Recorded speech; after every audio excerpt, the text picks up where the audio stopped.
তার ছেলের বউরা বুড়িকে দেখতে পারতো না।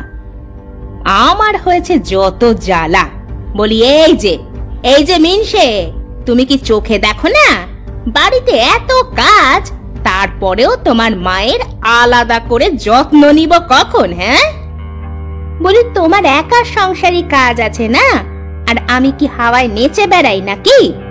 আমিও পারবো না এই ঝামেলা টানতে। আমাকে নিয়ে তোদের কোনো চিন্তা করা লাগবে না কো, তোরা আমার সন্তান। আমি চাই তোরা সুখে শান্তিতে বসবাস কর। কিন্তু মা, তোমায় নিয়ে রোজ রোজ ঝামেলা আর ভালো লাগে না। আমার তো মনে হচ্ছে আমি এক্ষুনি বাড়ি থেকে পালাই।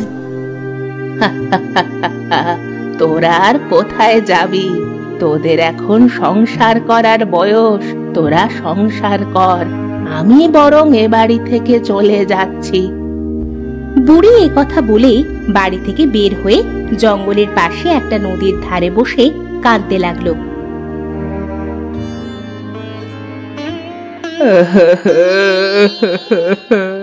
আল্লাহ, সাহায্য করো আমায়। আমার যে পৃথিবীতে কেউ নেই, সারা সকাল ধরে কিচ্ছু খাইনি, খিদের যন্ত্রণায় পেটে ব্যথা শুরু হয়ে গেছে। এমন সময় নদীর ভেতর থেকে দুটি চিংড়ি মাছ বেরিয়ে এসে বুড়িকে বলল, তুমি এখানে বসে কাঁদছো কেন গো? তোমার কি মনে অনেক কষ্ট? তোমার কি আমাদের থেকেও দুঃখ বুড়িমা? কে কে কথা বলছে এখানে? আশেপাশে তো কাউকে দেখতেও পারছি না। বুড়িমা, আমরা গো। এই পানির ভেতরে তাকিয়ে দেখো, দুটো চিংড়ি মাছ তোমার সাথে কথা বলছে। চিংড়ি? তোরা কথা বলছিস? আর তোরা চিংড়ি হয়েও এমন কথা বলছিস কিভাবে? আমরা জাদুকরি চিংড়ি মাছ গো বুড়িমা। আমি কমলা আর ও বুলি। আমাদের এই নদীর জল থেকে একটু ওঠাবে গো বুড়িমা। কিন্তু তোরা তো মাছ, তোদের এই জল থেকে উঠিয়ে কি করব আমি? তোরা তো মারা যাবি। না গো বুড়িমা, আমাদের কিছুই হবে না। আমরা হলাম জাদুকরি মাছ।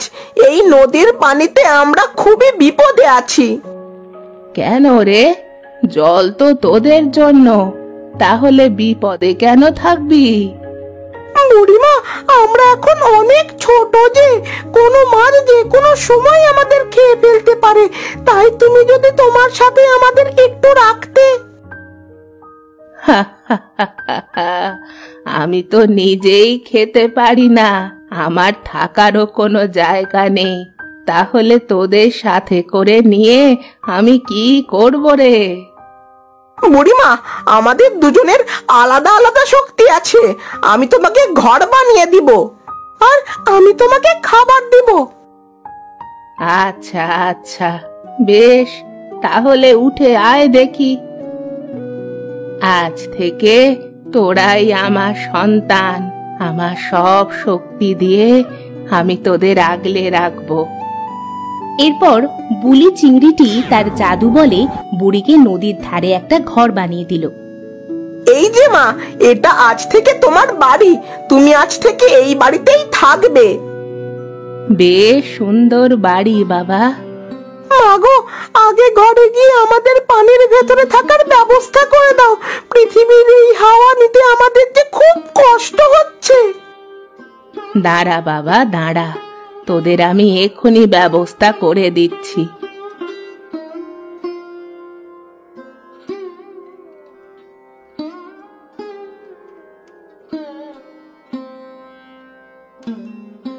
কমলা চিংড়ি তার জাদু বলে বুড়িকে কিছু খাবার দিয়ে বলল, মা, তুমি তো আজ সারাদিন না খাওয়া। এই যে খাবার দিয়েছি, তুমি খেয়ে নাও। তোদের দুই ভাইকে অনেক ধন্যবাদ বাবা। তোরা না থাকলে হয়তো আজ আমায় মরতে হতো। এমন করে বলছো কেন মা?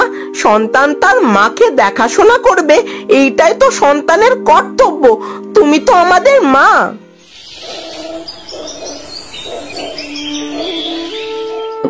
বুড়ি তার দুই সন্তান চিংড়ি দুটোকে নিয়ে বেশ সুখে দিন কাটাচ্ছিল। একদিন বুড়ি খুব অসুস্থ হয়ে পড়ল। তখন তার দুই চিংড়ি তাদের জাদু বলে বুড়িকে মাথায় পানি দেওয়া, খাওয়ানো, আরো অনেক সেবা করলো। বুড়ি তাড়াতাড়ি সুস্থ হয়ে উঠল। তোরা দুই ভাই আজ আমায় যেভাবে সেবা যত্ন করলি, আমার পেটের সন্তানও কোনোদিন এত সেবা যত্ন করেনি। তুমি তোমার ওই বেঈমান ছেলেদের কথা মনে পড়ে দুঃখ করছো মা? না না বাবা, এটা যে দুঃখ না, এটা তোদের নিয়ে আমার গর্ব।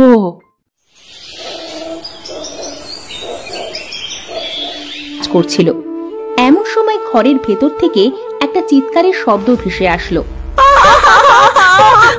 তুমি কোথায় গেলে? আমাদের কাছে এসো মা, দেখে যাও তোমার ছেলেরা যে খুব কষ্ট পাচ্ছে। কে কথা বলছে? মনে হচ্ছে ঘরের ভেতর থেকে কেউ যেন কথা বলছে, কিন্তু ঘরে তো আমার ছেলেরা আছে, এটা তো আমার ছেলেদের কণ্ঠ না। বুড়ি ঘরে গিয়ে দেখলো চিংড়ি দুটো হঠাৎ করে খুব বড় হয়ে গেছে। এ কি, তোরা এত বড় হলি কিভাবে? মা, আমাদের শরীর মোট দুবার পরিবর্তন হয়, 15 দিন পরে একবার আর 15 দিন পরে একবার। হ্যাঁ মা, তাই তো 15 দিন পরে আমাদের শরীরের এই পরিবর্তন হয়েছে। এবার আমাদের নদীতে দিয়ে এসো মা, আর কোনো মাছ আমাদের খেতে পারবে না। কিন্তু তোরা যে বলেছিলি সারা জীবন আমার কাছেই থাকবি তোরা। মাগো, সর্বক্ষণে সর্ব জায়গায় আমরা তোমার সাথেই আছি। তুমি যে কোনো জিনিসের কথা একবার স্মরণ কইরো, দেখবে আমরা চলে এসেছি। আচ্ছা আচ্ছা, বেশ, তাহলে চল, আমি তোদের নদীতেই দিয়ে আসি। বুড়ি চিংড়ি দুটোকে নিয়ে নদীতে ছেড়ে দিল। মা, তুমি আমাদের কত উপকার করলে তা যে বলে বোঝাতে পারবো না। মারা সত্যি যে দয়ালু হয়।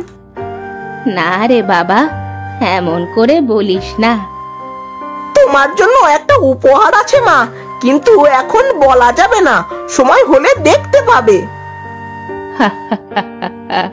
পাগল ছেলেরা আমার। আচ্ছা ঠিক আছে। বুড়ি মাছ দুটোর কাছ থেকে বিদায় নিয়ে বাড়িতে ফিরে এলো। এদিকে হঠাৎ একদিন রাতে বুড়ির ছেলেদের বাড়িতে আগুন ধরে সব পুড়ে ছাই হয়ে গেল। আমাদের বাড়ি ঘর সব পুড়ে যে ছাই হয়ে গেল, এবার আমরা কোথায় থাকবো, কি খাবো? ভাই, মাকে বাড়ি থেকে বের করে দিয়েছি, তাই আল্লাহ আমাদের এই শাস্তি দিয়েছে। সব সব এই দুই অলক্ষীর জন্য হয়েছে। ভাই চল, আমরা মাকে খুঁজে বের করে মায়ের কাছে ক্ষমা চাই।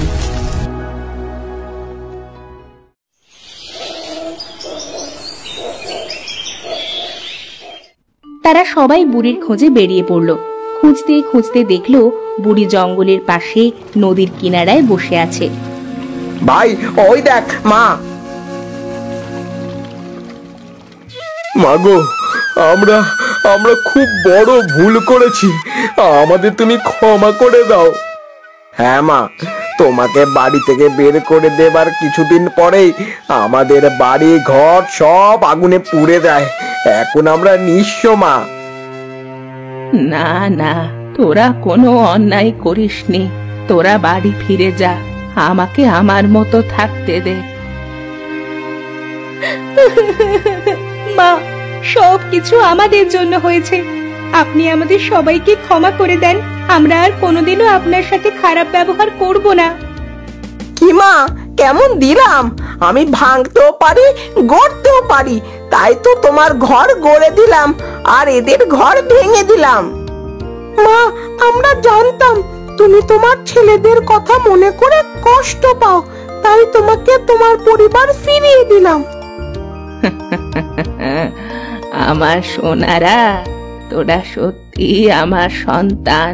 আমার মনের কথা মুখে আসতেই তোরা বুঝতে পারিস। আয় আয়, তোরা সবাই আমার বুকে আয়। আজ থেকে আমার সংসারটা আবার পরিপূর্ণ হলো। শেষ ভালো যার সব